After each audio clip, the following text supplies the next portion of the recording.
এই ম্যাচটা বাংলাদেশের জিতা উচিত ছিল। আসলে অনেক সময় ভাগ্য ফেভার করে না, অনেক সময় প্লেয়ারদের কনফিডেন্স ফেভার করে না।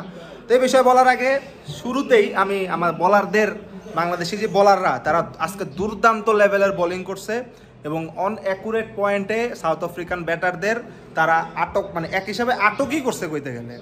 সেই বলাররা খুব ভালো বল করার পর সাউথ আফ্রিকা খুব বেশি রান করতে পারে নাই, যদিও মাঝখান দিয়ে মনে হইতেছিল ডেভিড মিলার আর হেনরি ক্লাসেন স্কোরটা অনেক বড় করে নেওয়া যাবে, কিন্তু বাংলাদেশি বলারদের বিশেষ করে পেস বলারদের খুবই নিয়ন্ত্রিত বোলিংয়ে রানটা খুব বড় হয় নাই।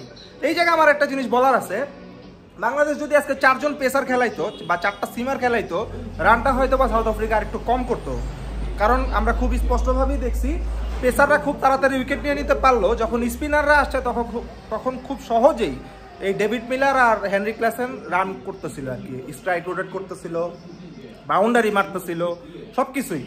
সো আমার কাছে মনে হয় যদি 4 জন পেসার নিয়ে আজকে খেলতো, সাউথ আফ্রিকা অন্তত 10 থেকে 15 রান কম করতে পারতো।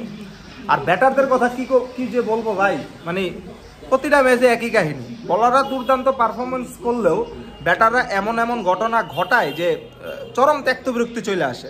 যেমন আজকে বলি, শুরুতে লিটন দাস যে আউটটা হইলো, লিটন দাস যেই বলটাতে আউট হয়েছে ঠিক সিমিলার বলে হেনরি ক্লাসেন রিশাদের ওই লেন্থের বলটাতেই লং অফ দিয়া 6 মারছে।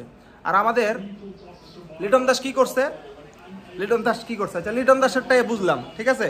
শান্ত এবং সাকিব ওরা দুজন কি করছে ভাই? দেখতেছে নর্জের বলের রিয়াকশন টাইমটা খুব কম পাওয়া যাইতেছে, বলটা বুকের কাছাকাছি খুব দ্রুত চলে আসতেছে, ব্যাট ঘোরানোর আগেই বল অনেক করে আসতেছে।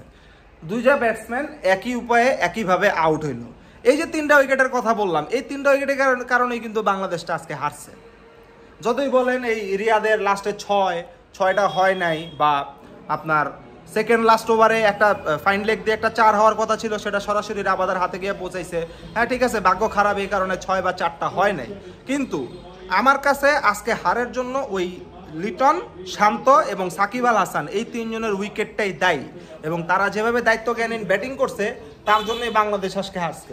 যাই হোক, এ ধরনের হার আসলে দেখতেও ভালো লাগে, কারণ হইলো এই বুকে দুঃখপুরানি, নার্ভাসনেস সব কিছুই আছে। বাংলাদেশ ক্রিকেট সেই খেলাটা আমাদের দিতে পারতেছে।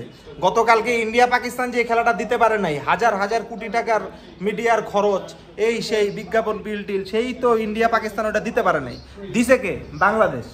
এই খেলাটা হারছে দেখে আসলে মন থেকে খারাপ লাগতেছে, তবে ভালো লাগতেছে যে বাংলাদেশ অ্যাটলিস্ট ফাইট করছে, হারতে মানে শেষ পর্যন্ত হারতে চাই নাই, লড়াই করেই হারছে। সো এখন আফসোস করার কিছু নেই, কারণ এলো পরবর্তী ম্যাচ নেপাল এবং নেদারল্যান্ডের সাথে, এবং আশা করি আমরা ওই 2টা ম্যাচ জিতবো এবং আমরা সুপার 8-এ চলে যাব।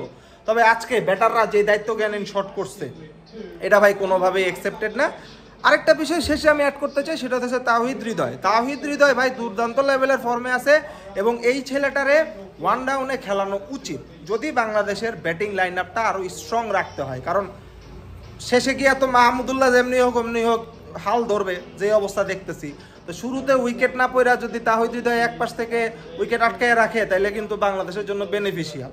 শান্ত, লিটন এবং এই যে আজকে সাকিব যেটা করলো ভাই, টোটালি ডিসঅ্যাপয়েন্টেড।